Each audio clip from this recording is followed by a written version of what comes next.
श्रीमती महोदया जयंती रंगनाथन जी, जो कि एग्जीक्यूटिव एडिटर है हिंदुस्तान समूह की और पूर्व संपादक रही हैं नंदन दिल्ली की। इस कार्यक्रम में हम लोगों के बीच पधारे श्याम पलट पांडे जी, जो वरिष्ठ साहित्यकार अहमदाबाद से यहाँ पधारे हैं। कुसुम वर्मा जी, जो वरिष्ठ साहित्यकार अहमदाबाद से यहाँ पधारी हैं। डॉक्टर सतीश कुमार जी, जो शिक्षाविद और साहित्यकार किशनगढ़ से हमारे बीच में पधारे हैं। और इस कार्यक्रम की रीढ़, जिनकी वजह से ये कार्यक्रम हर साल आयोजित हो रहा है और जिनके साहित्य सृजन का कोई मुकाबला नहीं, ऐसी परम आदरणीय डॉक्टर बिमला भंडारी जी और उनके साथ हमेशा खड़े रहने वाले और हम सब लोगों के प्रिय परम आदरणीय भंडारी साहब हमारे इस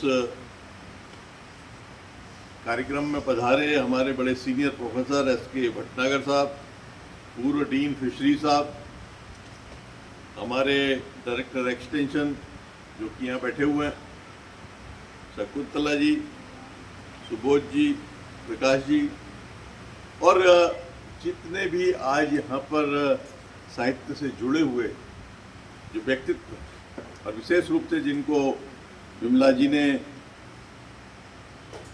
बहुत अध्ययन के बाद सम्मानित करने हेतु सलीला संस्था को रिकमेंड किया है और सलीला संस्था ने जिन्हें आज सम्मानित किया है, ऐसे सभी मेरे साथीगण।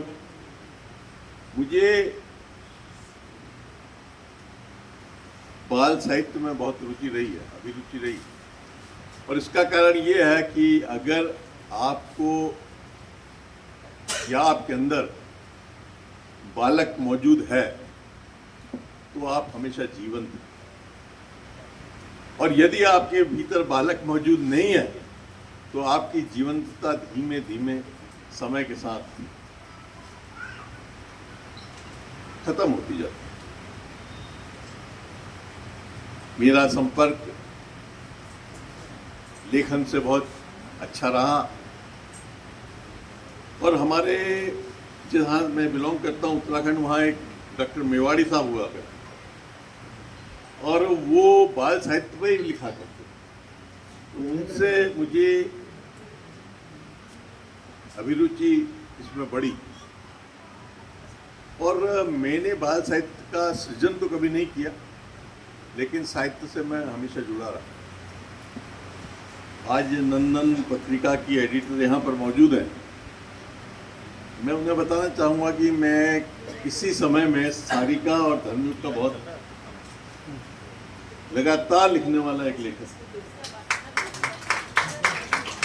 और उसका फायदा बाद में ये हुआ कि लेखन में मेरी लेखन की जो विधा है वो एक अलग विधा है। लेखन इतना सरल नहीं है। आप विचार प्रकट कर सकते हैं, आप अध्ययन कर सकते हैं, लेकिन उसको मूर्त रूप में शब्दों में उजागर करना, लिखना, ये एक बहुत विशिष्ट कला है। और उसका फायदा मुझे ये हुआ कि बाद में मैं हिंदुस्तान का वो वैज्ञानिक था जिसके सबसे ज़्यादा पॉपुलर आर्टिकल छपे हुए। तो कहाँ का शौक और कहाँ फायदा कर गया, ये भी आप देख सकते। मैंने जब मेरे संपर्क में चूंकि भंडारी जी थे और भंडारी जी की वजह से ही परम आदरणीय विमला जी मेरे संपर्क में आई, और जब मैंने उनकी कुछ किताबें पढ़ी और आज मैंने एक किताब की उनसे मांग भी की,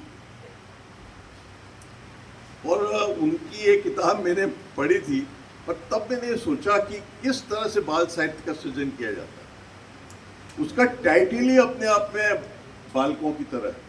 जैसे बच्चा कहता है, हनुमान जी ने कहा कि मैं कुछ नहीं, मैं इस सूरज को खाऊंगा, सारे देवी देवता घबरा गए।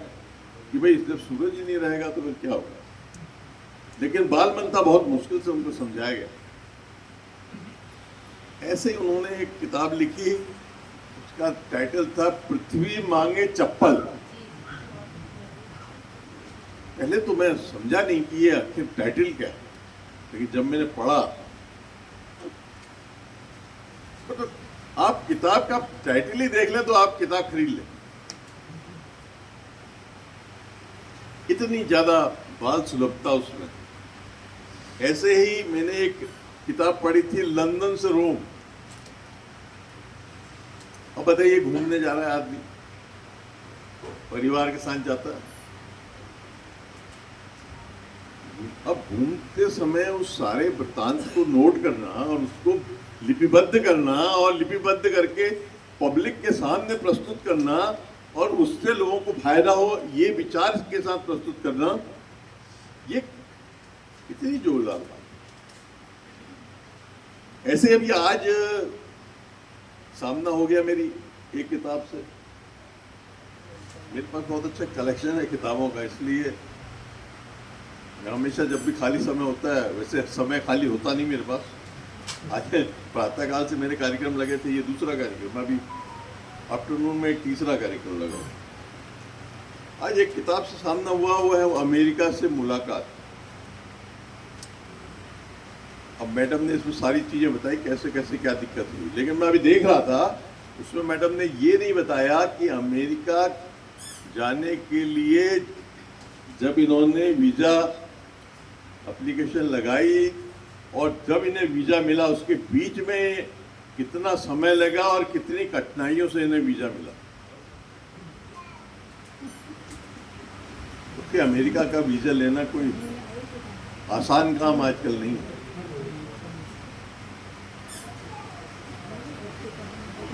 अमेरिका में वो कहाँ घूमी और साथ में कहाँ कौन सा इंडियन फूड मिलता है। सबसे ज्यादा समस्या आपको तभी होगी, आपको बात ये छोटी लगेगी, लेकिन जब आप इंग्लैंड जाएंगी, अमेरिका जाएंगी, सबसे बड़ी बात यह है कि अगर आप वेजिटेरियन हैं तो वेजिटेरियन नहीं है, आप वहाँ वीगन है। अगर आपने वेजिटेरियन कह दिया तो दाल में अंडा डाल करके भी आपको मिल सकता है। आपको वीगन कहना पड़ेगा, आपको कहना पड़ेगा कि मैं जो है नॉन वेज के प्रति, अंडा मछली मीट के प्रति एलर्जिक हूँ, तो वो फिर आपकी बहुत केयर करें और फिर आपको बहुत कम चीज़ें मिलेंगी खाने। जापान में एक चावल का डला होता है और उसके अंदर प्लम की जैम भरा रहता है और वही खाते हैं हम लोग जब जापान जाते हैं। नॉन वेज खाने वाले के लिए तो 50 चीज़ें, कहाँ क्या चीज़ मिलेगी ये भी उस पुस्तक में दर्ज।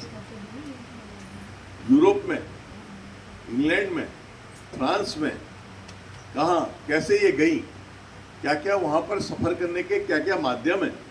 लंदन में जो ट्यूब है वो कैसे चलती है, उसका टिकट कैसे मिलता। तो ये सिर्फ एक पुस्तक नहीं है, ये सिर्फ इस संस्मरण का एक रिकॉर्डेड वर्जन नहीं है, ये एक विवरणिका भी है जो हमारे को लाभकारी है अगर हमको उस देश में प्रवेश लेना।